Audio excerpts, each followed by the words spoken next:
بسم اللہ الرحمن الرحیم۔ سامعین کرام، آپ سن رہے ہیں عمران سیریز کے سلسلے کا ایک اردو ناول ریڈ پاور، جس کے مصنف ہیں مظہر کلیم ایم اے، اور یہ اس سلسلے کی قسط نمبر 7 ہے۔ مجھے امید ہے آپ کو میری یہ کاوش پسند آ رہی ہوگی۔ آپ نے اگر ابھی تک میرا چینل کہانی گھر سبسکرائب نہیں کیا تو ابھی میرے چینل کو سبسکرائب کر کے بیل نوٹیفیکیشن آن کر لیجئے تاکہ آنے والی ہر نئی کہانی کی اطلاع بر وقت آپ تک پہنچ سکے۔ مائک مجھے دو، ترمزی نے بڑے ٹھہرے ہوئے انداز میں کہا۔ یس باس، آپریٹر نے کہا اور مائک ہک سے نکال کر ترمزی کی طرف بڑھا دیا۔ ترمزی نے مائک کا بٹن آن کیا۔ تمہارے ساتھی ہوش میں آ گئے؟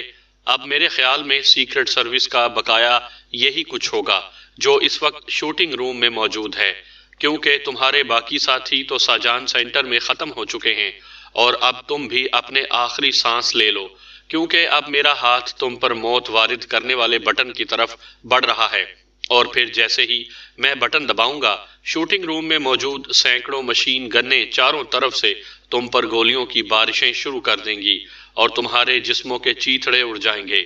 ترمزی نے مزے لے لے کر کہنا شروع کر دیا، اور اس کا ہاتھ واقعی اس سرخ بٹن کی طرف بڑھنے لگا جس کے دبانے سے مشین گنیں آن ہو جانی تھی۔ باس، سسٹم جیم ہے، آپ یہ دونوں بٹن بیک وقت دبائیں گے تو مشین گنیں آن ہوں گی۔ پاس کھڑے آپریٹر نے دبے ہوئے لہجے میں کہا۔ ٹھیک ہے، تو مرنے کے لیے تیار ہو جاؤ سیکرٹ سروس کے جیالے لوگوں، تم نے اپنی سیکرٹ سروس کو پوری دنیا کے لیے ہوا بنا رکھا تھا۔ ترمزی نے سکرین پر نظریں جماتے ہوئے کہا، جہاں شوٹنگ روم کا منظر نظر آ رہا تھا، اور شوٹنگ روم میں موجود سب افراد ہونٹ بھینچے یوں خاموش کھڑے تھے جیسے پتھر کے بت ہوں۔ سنو ترمزی، سنو، میری بات سنو، میں تمہاری کنیز بننے کے لیے تیار ہوں، میں تمہاری ہر خواہش پوری کروں گی، تمہاری دل و جان سے خدمت کروں گی، مجھے بچا لو، فار گاڈ سیک مجھے بچا لو۔ اچانک پتھر کی طرح ساکت کھڑی جولیا بری طرح چیخ پڑی۔ ساؤنڈ سسٹم آن ہونے کی وجہ سے اس کی آواز مشین سے نکل کر کنٹرول روم میں گونج اٹھی، اور موت کے بٹنوں کی طرف بڑھتا ہوا ترمزی کا ہاتھ رک گیا۔ یہ تم کیا کہہ رہی ہو جولیا؟ میں سوچ بھی نہیں سکتا تھا کہ تم یہ بات کرو گی۔ اچانک اس مقامی نوجوان کی انتہائی غصیلی آواز سنائی دی، جو شروع سے ہی غیر ملکی لڑکی جولیا کے ساتھ تھا۔ میں ابھی جوان ہوں، میں نے ابھی دنیا کا لطف بھی نہیں اٹھایا، میں اس طرح حسرتناک موت نہیں مرنا چاہتی، میں زندہ رہنا چاہتی ہوں، اور میں نے دیکھ لیا ہے کہ پاور لینڈ ناقابل تسخیر ہے، قطعی ناقابل تسخیر، اور اگر مجھے پاور لینڈ کے سپر باس کا سہارا مل جائے تو مجھے یقین ہے کہ دنیا کا ہر لطف میرے قدموں میں ڈھیر ہو جائے گا۔ جولیا نے ہذیانی انداز میں کہا، اس کا چہرہ لمحہ با لمحہ رنگ بدل رہا تھا۔ یہ تم کیا کہہ رہی ہو مس جولیا؟ ماسٹر عمران اسے برداشت نہیں کریں گے۔ اچانک جوزف نے غصیلے لہجے میں کہا، میں اس پتھر عمران کے پیچھے اپنی زندگی ضائع نہیں کر سکتی، اور پھر باس ترمزی جب کہہ رہے ہیں کہ عمران مر چکا ہے تو وہ صحیح کہہ رہے ہوں گے، اور پھر مجھے تمہاری سیکرٹ سروس نے آخر اب تک کیا دیا ہے؟ کون سی نعمت مجھے ملی ہے؟ سرد لہجہ، بھاگ دوڑ، خطرات، اور بس اب میں بھرپور انداز میں زندہ رہنا چاہتی ہوں۔ جولیا نے اور زیادہ اونچے لہجے میں کہا۔ اس کے لہجے سے ظاہر ہو رہا تھا کہ وہ جو کچھ کہہ رہی ہے پورے خلوص کے ساتھ کہہ رہی ہے۔ تم زندہ رہو گی مس جولیا، اور تمہیں زندگی کا ہر مزہ اور ہر لطف ملے گا، یہ میرا وعدہ ہے، لیکن میں غداری برداشت نہیں کر سکتا۔ اگر تمہاری اس آفر میں کوئی منافقت، کوئی غداری یا بدنیتی شامل ہے تو پھر تمہارے لیے موجودہ موت زیادہ آسان ثابت ہوگی۔ ترمزی نے کہا، نہیں، میں جو کچھ کہہ رہی ہوں سوچ سمجھ کر کہہ رہی ہوں۔ جولیا نے جواب دیا، اوکے، تو سمجھ لو کہ موت کا ہاتھ تم پر سے اٹھ گیا ہے، اب تم زندگی کی جنت میں داخل ہو چکی ہو۔ ترمزی نے کہا اور مائک کا بٹن آف کر دیا۔ آپریٹر، ترمزی نے کہا۔ یس باس، آپریٹر نے فوراً ہی جواب دیا۔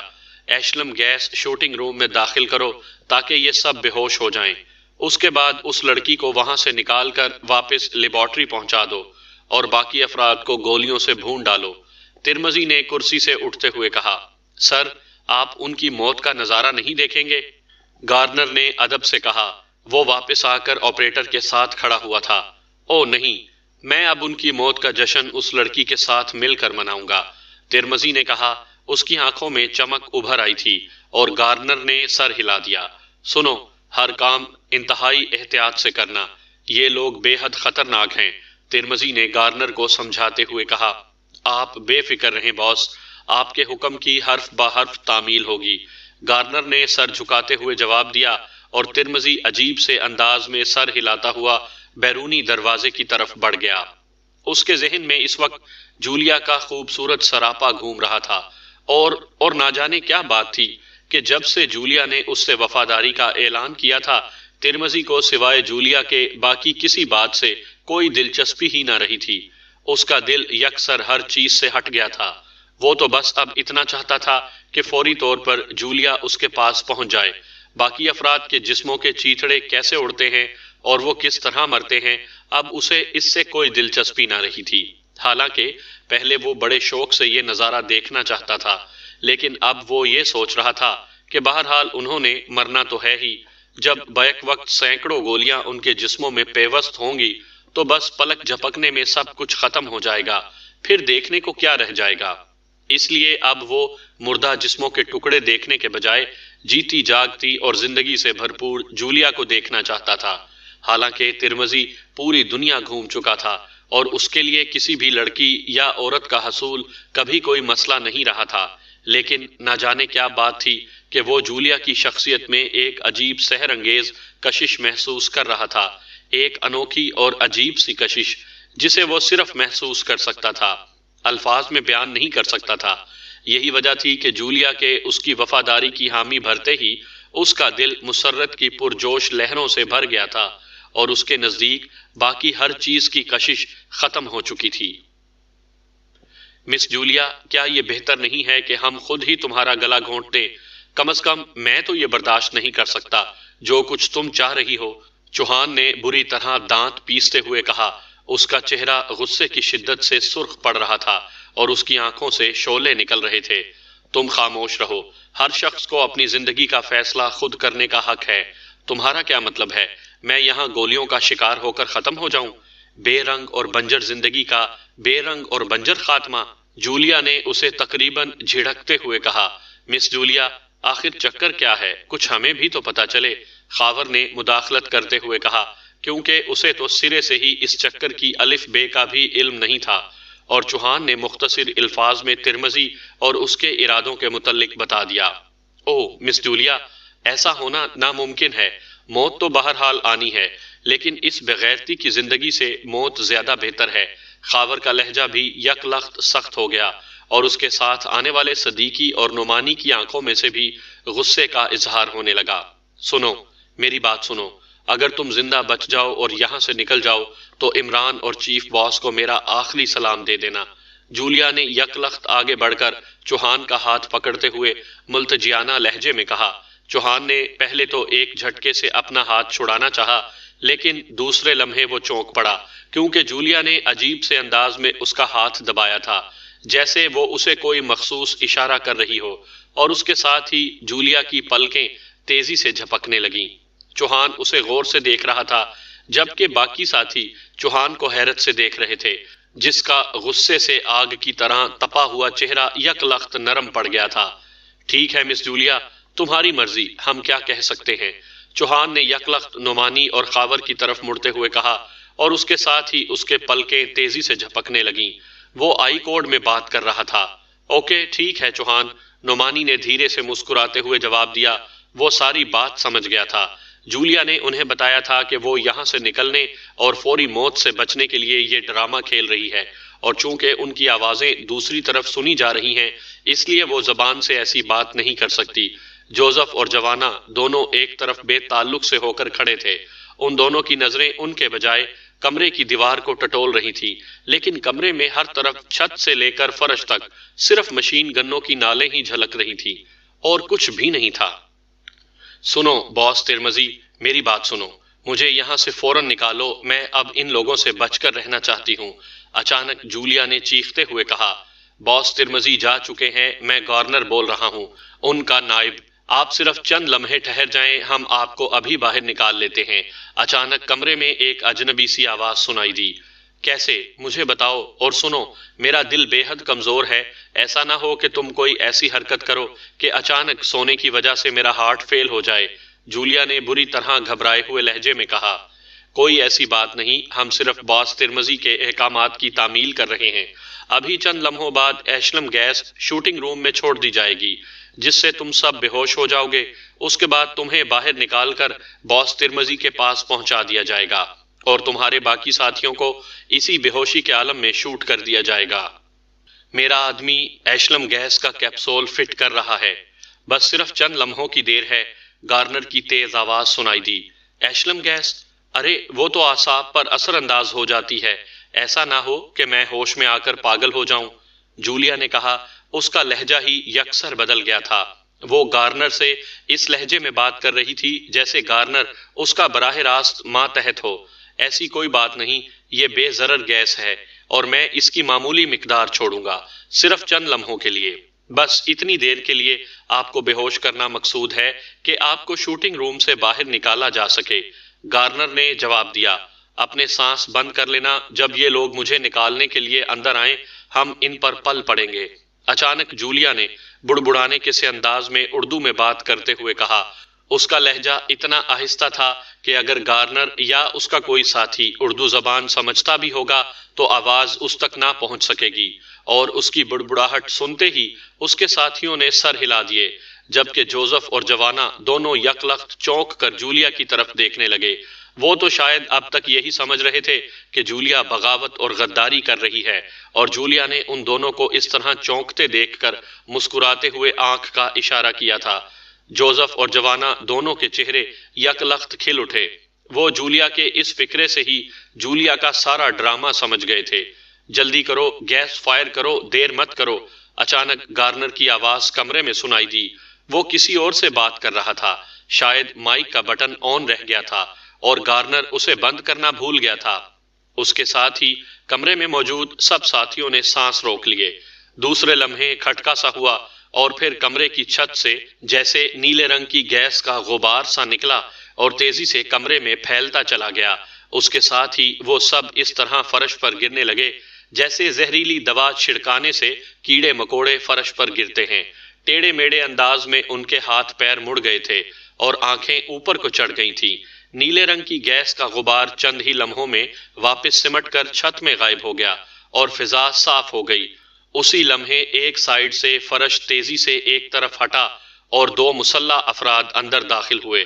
وہ ادھر ادھر دیکھتے ہوئے ایک سائیڈ پر بے ہوش پڑی جولیا کی طرف بڑے ہی تھے کہ اچانک جوانا بجلی کسی تیزی سے اپنی جگہ سے اچھلا اور ان دونوں کو بیک وقت اپنے دونوں بازوؤں میں سمیٹتا ہوا انتہائی تیز رفتاری سے فرش کے کھلے حصے میں سے نیچے جاتی سیڑھیوں کی طرف لپکا، اور جوانا کے اس طرح جھپٹتے ہی باقی سب افراد بھی اس طرح اٹھ کھڑے ہوئے جیسے اچانک چابی بھرے کھلونے حرکت میں آ جاتے ہیں۔ جلدی نکلو یہاں سے فوراً، جولیا نے یک لخت چیختے ہوئے کہا۔ اسی لمحے جوانا کی بغل میں بے جان لوتھڑے کی طرح لٹکتے ہوئے ایک آدمی کے حلق سے چیخ نما آواز نکلی۔ فائر کھول دو، کھول دو! وہ آدمی بری طرح پھڑکتے ہوئے چیخ رہا تھا، لیکن جوانا اسے اسی طرح لٹکائے ہوئے انداز میں انتہائی تیز رفتاری سے سیڑھیاں اتر گیا، اور باقی ساتھیوں نے بھی واقعی برق رفتاری سے کام لیتے ہوئے سیڑھیوں کی طرف چھلانگیں لگا دیں۔ سب سے آخر میں صدیقی نیچے اترا، اور پھر شاید ایک لمحے کے 1000ویں حصے کا فرق پڑا تھا کہ پورا کمرہ مشین گنیں چلنے کی ہولناک آوازوں سے گونج اٹھا، لیکن وہ سب اس خوفناک فائرنگ سے بال بال بچ گئے تھے۔ سیڑھیوں کا اختتام ایک راہداری ہی میں ہوا تھا، اور اس راہداری میں پہنچتے ہی جوانا نے اپنے دونوں بازوؤں کو ایک زوردار جھٹکا دیا، اور اس کے ساتھ ہی اس کی بغلوں میں دب کر لٹکتے ہوئے دونوں افراد کے حلق سے کراہیں سی نکلیں، اور ان کے پھڑکتے ہوئے جسم یک لخت ساکت ہو گئے، جبکہ باقی ساتھی راہداری میں پہنچتے ہی بجلی کسی تیزی سے دوڑتے ہوئے آگے بڑھنے لگے۔ جوانا نے بھی ان دونوں کے ساکت ہوتے ہی بازو اونچے کیے، اور وہ دونوں کٹے ہوئے شہتیروں کی طرح نیچے فرش پر گر گئے، اور جوانا بھی انہیں وہیں چھوڑ کر اپنے ساتھیوں کے پیچھے بھاگ پڑا، اور راہداری کا اختتام ایک اور دروازے پر ہوا، اور وہ جیسے ہی دروازے کے قریب پہنچے اسی لمحے دروازہ ایک دھماکے سے کھلا اور ایک آدمی ہاتھ میں مشین گن لیے اس میں نمودار ہوا، لیکن دوسرے لمحے وہ بری طرح چیختا ہوا اچھل کر پشت کے بل واپس کمرے میں جا گرا۔ سب سے آگے موجود جوزف کا مکہ پوری قوت سے اس کی ناک پر پڑا تھا، جبکہ اس کے ہاتھ میں موجود مشین گن جوزف کے ساتھ موجود چوہان نے بجلی کی سی تیزی سے جھپٹ لی تھی، اور اس کے ساتھ ہی چوہان مشین گن کا ٹریگر دباتا ہوا کمرے میں داخل ہوا، اور کمرے میں موجود دو افراد تیزی سے مشینوں کی آڑ میں چھپنے ہی لگے تھے کہ چیخیں مارتے ہوئے لٹو کی طرح گھومے اور فرش پر گر گئے۔ گولیوں نے ان کے جسموں کے پر خچے اڑا دیے تھے، اور اس کے ساتھ ہی چوہان نے گن کا رخ ذرا سا نیچے کیا اور فرش پر گر کر اٹھنے کی کوشش کرنے والا بھی چیختا ہوا واپس ڈھیر ہو گیا، اور وہ سب اندر پہنچ گئے۔ یہ مین کنٹرول روم تھا، اور اس میں 4 مشینیں نصب تھیں، اور ایک مشین مسلسل چل رہی تھی، اور اس کی روشن سکرین پر ابھی تک شوٹنگ روم کا منظر موجود تھا، اور وہاں ابھی تک مسلسل گولیاں چل رہی تھیں۔ خاور تیزی سے اس مشین کی طرف بڑھا اور اس نے اس مشین کو چیک کرنا شروع کر دیا، اور چند لمحوں بعد وہ شوٹنگ روم والے بٹن تلاش کر کے انہیں آف کرنے میں کامیاب ہو گیا، اور سکرین پر چلتی ہوئی گولیاں پہلے غائب ہوئیں اور پھر سکرین بھی تاریک ہو گئی۔ یہ مین کنٹرول روم لگتا ہے۔ خاور، تم اس مشینری کو سمجھو، ہم اس کے ذریعے یہاں پر آسانی سے کنٹرول حاصل کر سکتے ہیں، جولیا نے تیز لہجے میں کہا، اور خاور سر ہلاتا ہوا دوبارہ مشینری پر جھک گیا۔ مس جولیا، ہمیں فوراً یہاں سے باہر نکلنا چاہیے، ایسا نہ ہو کہ ہم کو کسی اور چکر میں پھنسا لیا جائے۔ یہ لوگ سائنسی لحاظ سے طاقتور ہیں، چوہان نے کہا، اور نعمانی اور خاور نے بھی اس کی تائید کر دی۔ مس جولیا، میں نے باہر کا راستہ ٹریس کر لیا ہے، یہ دیکھیں اس جگہ کا نقشہ، یہ مین کنٹرول روم ہے۔ اچانک صدیقی نے ایک الماری سے نکالا ہوا بڑا سا کاغذ انہیں دکھاتے ہوئے کہا، اور وہ سب اس پر جھک گئے۔ واقعی یہ تفصیلی نقشہ تھا، جس میں ایک دائرے کے اندر مین کنٹرول روم لکھا ہوا تھا، اور پھر ایک بیرونی راستہ بھی ظاہر کیا گیا تھا۔ یہ لفٹ ہے، اس لفٹ کے ذریعے ہم اوپر والے حصے میں پہنچیں گے، اور پھر وہاں سے باہر۔ ٹھیک ہے، آؤ، جولیا نے کہا، اور ساتھ ہی اس نے نقشہ طے کر کے اسے جوزف کے ہاتھ میں پکڑا دیا، کیونکہ یہ نقشہ بعد میں بھی ان کے کام آ سکتا تھا۔ لفٹ ادھر ہے، اگر اسلحہ مل جاتا تو ٹھیک تھا، چوہان نے ایک دروازے کی طرف اشارہ کرتے ہوئے کہا۔ اسلحہ میرے خیال میں اس الماری کے نچلے خانے میں موجود ہے، کیونکہ وہ خانہ ایسے باکس کے طور پر بنا ہوا ہے جیسے اسلحہ رکھنے کا ہوتا ہے، صدیقی نے کہا، اور وہ سب تیزی سے اس الماری کی طرف لپکے، اور پھر چند لمحوں بعد وہ اس صندوق نما خانے کو کھولنے میں کامیاب ہو گئے۔ واقعی اس میں ہلکی مشین گنیں اور جدید ساخت کے خاصے طاقتور بموں کا اچھا خاصا ذخیرہ موجود تھا۔ لے لو، جلدی کرو، یہ تو قدرت ہماری امداد کر رہی ہے، جولیا نے ایک مشین گن اٹھاتے ہوئے کہا، اور چند لمحوں میں سب نے نہ صرف مشین گنیں اٹھا لیں بلکہ انہوں نے کافی مقدار میں بم اٹھا کر بھی جیبوں میں بھر لیے، اور پھر وہ لفٹ کے دروازے کی طرف بڑھے ہی تھے کہ اچانک ایک سائیڈ پر پڑی ہوئی میز، جس کے پیچھے ایک کرسی بھی تھی، پر رکھی ہوئی مشین سے ایسی آوازیں نکلنے لگی جیسے ٹرانسمیٹر کال ہو۔ او، یہ یقیناً ترمزی کی کال ہوگی، ایسا نہ ہو کہ وہ کال کا جواب نہ پا کر کوئی ایسی حرکت کرے کہ ہم باہر نہ نکل سکیں، جولیا نے تشویش بھرے لہجے میں کہا۔ ٹھہریں، گارنر یہاں کا انچارج ہے، میں اس کے لہجے میں بات کرتا ہوں، صدیقی نے تیزی سے آگے بڑھتے ہوئے کہا، اور پھر اس نے جا کر چند لمحے غور سے اس مشین کو دیکھا اور پھر بٹن دبا دیا۔ ہیلو ہیلو، چیف باس کالنگ اوور۔ اس کے بٹن دبتے ہی ترمزی کی آواز اس مشین میں سے نکل کر گونجی، اس کا لہجہ خاصا سخت اور برہم تھا۔ یس گارنر اٹینڈنگ اوور، صدیقی نے جلدی سے دوسرا بٹن دباتے ہوئے کہا۔ او تم، کون ہو تم؟ گارنر کہاں ہے؟ ارے تم یہاں، تم تو شوٹنگ روم میں تھے۔ اچانک ترمزی کی چیختی ہوئی حیرت بھری آواز سنائی دی، کیونکہ دوسرا بٹن دبتے ہی مشین پر ایک تیز بلب روشن ہو گیا تھا، اور شاید اس بلب کے روشن ہونے کی وجہ سے ترمزی کو یہاں موجود ہر شخص کی تصویر نظر آنے لگ گئی تھی۔ دیکھ لو ترمزی، ہم زندہ ہیں اور اب ہم تم پر موت بن کر جھپٹنے والے ہیں، اوور۔ یکلخت جولیا نے انتہائی غصیلے لہجے میں کہا۔ او، تم نے میرے ساتھ دھوکہ کیا، اور اب میں تم لوگوں کو تڑپا تڑپا کر ماروں گا، ترمزی اتنے زور سے چیخا کہ اس کی آواز بیٹھ گئی۔ اسی لمحے صدیقی نے بٹن آف کر دیا۔ اب یہاں سے فوراً نکلنا چاہیے، صدیقی نے بٹن آف کرتے ہی کہا، اور وہ سب سر ہلاتے ہوئے انتہائی تیزی سے لفٹ کے دروازے کی طرف دوڑے اور پھر چند لمحوں بعد لفٹ انہیں لیے ہوئے اوپر کو چڑھتی چلی گئی۔ ترمزی کی حالت واقعی پاگلوں جیسی ہو رہی تھی۔ وہ شکل سے کسی طرح بھی ذی ہوش آدمی نہ لگ رہا تھا اور اس کے سامنے کھڑے ہوئے 10 افراد یوں سہمے ہوئے کھڑے کانپ رہے تھے کہ جیسے ان پر کوئی وحشی درندہ جھپٹنے والا ہو۔ ترمزی اس وقت کیمیکل لیبارٹری کے گیٹ والے حصے کے برآمدے میں کھڑا تھا۔ سامنے مین گیٹ کا پھاٹک ٹوٹا ہوا دکھائی دے رہا تھا۔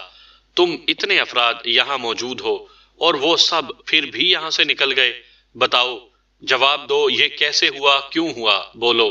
ترمزی نے بری طرح فرش پر پیر پٹکتے ہوئے کہا، باس، یہ سب کچھ اچانک ہوا، ہمیں تو کسی چیز کا علم ہی نہ تھا، ہم سب اپنے اپنے کاموں میں مصروف تھے کہ اچانک سینٹرل ہال کا لفٹ والا دروازہ کھلا اور اس کے ساتھ ہی ہال میں گولیوں کی بارش شروع ہو گئی۔ ہال میں موجود 6 افراد بغیر حرکت کیے ڈھیر ہو گئے۔ اس کے بعد خوفناک دھماکے شروع ہو گئے اور جب تک ہم باہر موجود افراد سنبھلتے، وہ لوگ بھاگتے ہوئے باہر نکلے اور برآمدے کے سامنے موجود بڑی جیپ میں سوار ہو گئے۔ انہوں نے سوار ہوتے وقت بھی 2-3 بم ادھر ادھر اچھال دیے۔ ان بموں کے خوفناک دھماکوں کی وجہ سے ہمارے 4 افراد ختم ہو گئے اور پھر جب ہم نے سچویشن کو سمجھ کر ان پر فائر کھولنا چاہا، ان کی جیپ پھاٹک کو توڑتی ہوئی باہر نکل گئی۔ ہم نے جیپ کے ٹائروں پر فائر کھولنا چاہا لیکن وہ مسلسل جیپ کے پچھلے کھلے ہوئے حصے سے فائرنگ کر رہے تھے اور 2 گارڈ اس فائرنگ سے مارے گئے اور جیپ نکل گئی اور کوئی سواری اس وقت یہاں موجود نہ تھی جس سے ہم ان کا تعاقب کرتے۔ ایک نوجوان نے کانپتے ہوئے لہجے میں جواب دیتے ہوئے کہا، گارنر کہاں ہے؟ جلدی اسے ڈھونڈ کر لے آؤ کہیں سے۔ ترمزی نے ہونٹ بھینچتے ہوئے کہا اور واپس مڑ گیا۔ برآمدے میں سے ہو کر وہ سینٹرل ہال میں داخل ہوا تو وہاں واقعی بے پناہ تباہی مچی ہوئی تھی۔ 6 افراد کی لاشیں ٹکڑوں کی صورت میں پڑی تھیں اور ارد گرد موجود مشینری تباہ ہو چکی تھی۔ وہ ہال کے ایک دروازے میں سے ہوتا ہوا ایک اور چھوٹے کمرے میں پہنچ گیا۔ یہ کمرہ دفتر کے انداز میں سجا ہوا تھا۔ ترمزی میز کے پیچھے موجود اونچی نشست والی ریوالونگ چیئر پر جیسے ڈھیر سا ہو گیا۔ اس کا ذہن معوف ہو رہا تھا۔ جولیا اور اس کے ساتھی دوسری بار اس کے چنگل میں پھنس کر نکل جانے میں کامیاب ہو گئے تھے اور اب اسے اپنے آپ پر بے پناہ غصہ آ رہا تھا کہ آخر اس نے انہیں مارنے میں اتنی دیر کیوں کر دی اور پھر وہ جولیا کے چکر میں کیوں پھنس گیا۔ اب وہ جولیا اور اس کے ساتھیوں کے مقابلے میں اپنے آپ کو احمق محسوس کر رہا تھا۔ ٹھیک ہے، اب میں دیکھوں گا کہ یہ لوگ میرا کیا بگاڑتے ہیں، میں اس شہر کی اینٹ سے اینٹ بجا دوں گا۔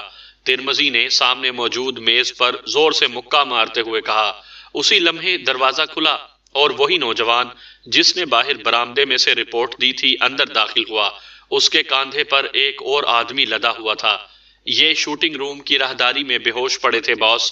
نوجوان نے کاندھے پر لدے ہوئے آدمی کو نیچے فرش پر لٹاتے ہوئے کہا۔ بے ہوش آدمی گارنر تھا۔ اسے ہوش میں لے آؤ، ترمزی نے دانت پیستے ہوئے کہا اور نوجوان سر ہلاتا ہوا کمرے سے ملحقہ باتھ روم کی طرف بڑھ گیا۔ چند لمحے بعد جب وہ نمودار ہوا تو اس کے ہاتھ میں پانی سے بھرا ہوا جار تھا۔ اس نے جار کا تمام پانی بے ہوش گارنر کے چہرے پر الٹ دیا اور دوسرے لمحے گارنر کے جسم میں حرکت پیدا ہوئی اور پھر اس کی آنکھیں ایک جھٹکے سے کھل گئیں۔ اٹھ کر کھڑے ہو جاؤ گارنر، ترمزی نے اسے ہوش میں آتے دیکھ کر انتہائی غصیلے لہجے میں چیخ کر کہا اور ترمزی کی آواز کا اثر گارنر پر اس طرح ہوا جیسے کسی نے اسے خاردار کوڑا مار دیا ہو۔ وہ بجلی کی سی تیزی سے اچھل کر کھڑا ہو گیا۔ باس، وہ حبشی، گارنر نے کھڑے ہوتے ہی بے اختیار اپنی گردن ملتے ہوئے ہکلا کر کہا۔ پہلے سے اس کا چہرہ اور بھی زیادہ زرد پڑ گیا تھا۔ وہ ابھی تک اس طرح پلکیں جھپکا کر دیکھ رہا تھا جیسے اسے یقین نہ آ رہا ہو کہ وہ اس کمرے میں پہنچ گیا ہے۔ گارنر، جولیا اور اس کے ساتھی نہ صرف شوٹنگ روم سے نکل گئے ہیں بلکہ وہ لیبارٹری سے بھی زندہ سلامت نکل جانے میں کامیاب ہو گئے اور یہاں انہوں نے بے پناہ تباہی پھیلائی ہے اور یہ سب کچھ تمہاری نااہلی کی وجہ سے ہوا ہے۔ ترمزی کا لہجہ انتہائی سرد تھا جبکہ اس کی آنکھوں سے شعلے سے نکلتے محسوس ہو رہے تھے۔ باس، میں نے شوٹنگ روم میں ایشلے گیس چھوڑی اور وہ سب بے ہوش ہو کر گر گئے۔ گیس خارج کر کے میں ریڈ گارڈ کے ساتھ خود شوٹنگ روم میں داخل ہوا تاکہ جولیا کو وہاں سے اٹھا کر آپ کے پاس بھجوا دوں، مگر اچانک فرش پر پڑا ہوا قوی ہیکل حبشی کسی وحشی درندے کی طرح ہم دونوں پر جھپٹ پڑا اور اس نے مجھے اور گارڈ کو بیک وقت اپنے بازوؤں میں دبا لیا۔ میں نے اس کی گرفت سے اپنے آپ کو چھڑانے کی بے حد کوشش کی، لیکن اس کی گرفت خدا کی پناہ انتہائی سخت تھی، اور پھر میرے دماغ پر اندھیرا چھا گیا اور مجھے اب ہوش آیا ہے۔ گارنر نے سہمے ہوئے لہجے میں کہا، تو تم نے اس بات کی تسلی نہ کی تھی کہ وہ واقعی بے ہوش ہوئے بھی ہیں یا نہیں؟ میں نے تمہیں بتایا تھا کہ یہ لوگ انتہائی خطرناک ہیں، اس لیے تم پوری طرح محتاط ہو جاؤ۔ ایسا بھی ہو سکتا ہے کہ انہوں نے چند لمحوں کے لیے اپنے سانس روک لیے ہوں۔ ترمزی نے دانت پیستے ہوئے کہا، باس، جب وہ بے ہوش ہو کر گر رہے تھے تو میں نے انہیں سکرین پر دیکھا تھا۔ ان کی آنکھیں اوپر کو چڑھ گئی تھی اور ان کے جسم ٹیڑھے ہو کر نیچے گرے تھے، جس سے مجھے یقین ہو گیا کہ وہ واقعی بے ہوش ہو چکے ہیں۔ گارنر نے جواب دیا، جبکہ وہ بے ہوش نہ ہوئے تھے، یہ سب کچھ تمہاری وجہ سے ہوا ہے، اس لیے تمہاری سزا موت ہے۔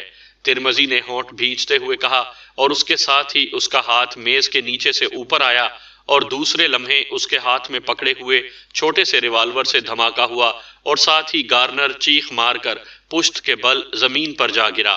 گولی چونکہ ٹھیک دل پر لگی تھی، اس لیے اس بیچارے کو تڑپنے کی بھی مہلت نہ ملی۔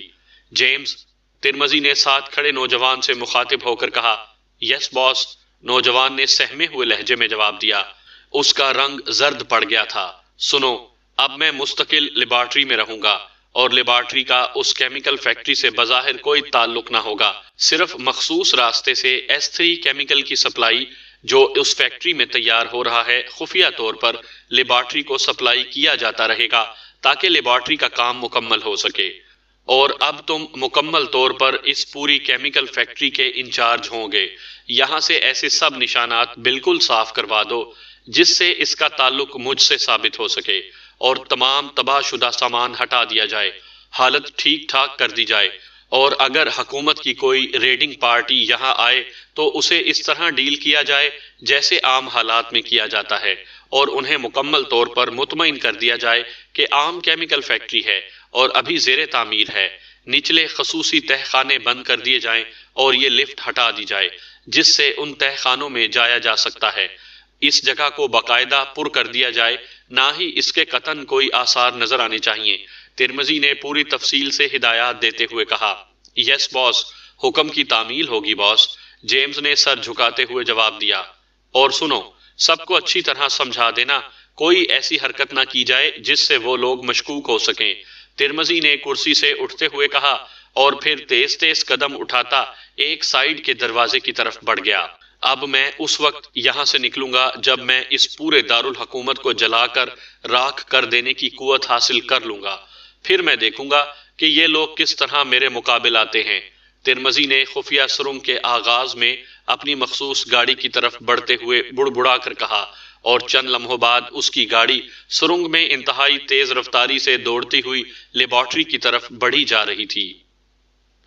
جولیا اپنے فلیٹ میں بیٹھی مسلسل اپنے ہونٹ دانتوں سے چبائے چلی جا رہی تھی۔ اس کی پیشانی پر شکنوں کا جال سا پھیلا ہوا تھا۔ کیمیکل فیکٹری سے واپس آنے کے بعد اس نے فوری طور پر سر سلطان سے رابطہ قائم کیا تھا اور انہیں پوری تفصیل بتا دی تھی۔ چنانچہ سر سلطان کے مشورے پر حکومت کی سطح پر ایک اعلیٰ اختیارات کی حامل ریڈنگ پارٹی تیار کی گئی جس کی سربراہ جولیا کو بنایا گیا۔ خود سیکٹری سنت بھی اس پارٹی کے ہمراہ تھے، اور یہ پارٹی کیمیکل فیکٹری کی مکمل چھان بین کے تمام آلات سے مزین کی گئی تھی۔ مسلح فوجی اس پارٹی کی حفاظت کے لیے ہمراہ بھیجے گئے تھے، لیکن جب جولیا اس پارٹی کے ہمراہ وہاں فیکٹری میں پہنچی تو وہاں کا نقشہ ہی بدل چکا تھا۔ وہاں پر کوئی آثار باوجود تلاش کے میسر نہ آ سکے جس سے جولیا کی رپورٹ درست ثابت ہو سکتی، حتیٰ کہ وہ لفٹ بھی نہ مل سکی، اور نہ ہی ایسی کوئی جگہ جہاں لفٹ نصب کی جا سکے۔ جولیا نے نچلے تہ خانے تلاش کرنے کی بے حد کوشش کی، لیکن بے سود۔ وہ ہر لحاظ سے ایک عام کیمیکل فیکٹری تھی جو ابھی زیر تعمیر تھی۔ اس کے انچارج جیمز نے، جو کیمیکل انجینئر تھا اور کیمیکل انجینئرنگ میں اعلیٰ ترین ڈگریاں اس کے پاس تھیں، اس نے جولیا کے ہر قسم کے الزامات تسلیم کرنے سے انکار کر دیا بلکہ اس نے ریڈنگ پارٹی کو فیکٹری کا ایک ایک حصہ خود دکھایا، ساری چھان بین کرائی اور آخر کار جولیا کو منہ لٹکا کر واپس آنا پڑا۔ سیکٹری سنت کو چونکہ جولیا کے متعلق صرف اتنا بتایا گیا تھا کہ وہ سیکرٹ سروس کے ایک شعبے سے متعلق ہے، اس لیے سیکٹری سنت انتہائی ناراض ہوا تھا، لیکن ظاہر ہے جولیا اسے کچھ نہیں کہہ سکتی تھی۔ فیکٹری سے بے نیل و مرام واپس آنے کے بعد جولیا نے ذہنی طور پر ہتھیار ڈال دیے تھے۔ اس نے سوچ لیا تھا کہ وہ اپنی ناکامی کا اب برملا اعلان کر دے گی، کیونکہ اس کے نقطہ نظر سے وہ پہلے ہی کیس میں بری طرح ناکام ہو گئی تھی۔ اس نے سر سلطان سے واپسی کے بعد بھی بات کی تھی، لیکن سر سلطان نے اسے تسلی دی تھی کہ اس طرح گھبرانے کا کوئی فائدہ نہیں، مجرم اکثر ایسا دھوکہ دینے میں کامیاب ہو جاتے ہیں، وہ ہمت نہ ہارے بلکہ اپنے کام میں مصروف رہے۔ لیکن جولیا جانتی تھی کہ اب کوئی فائدہ نہیں،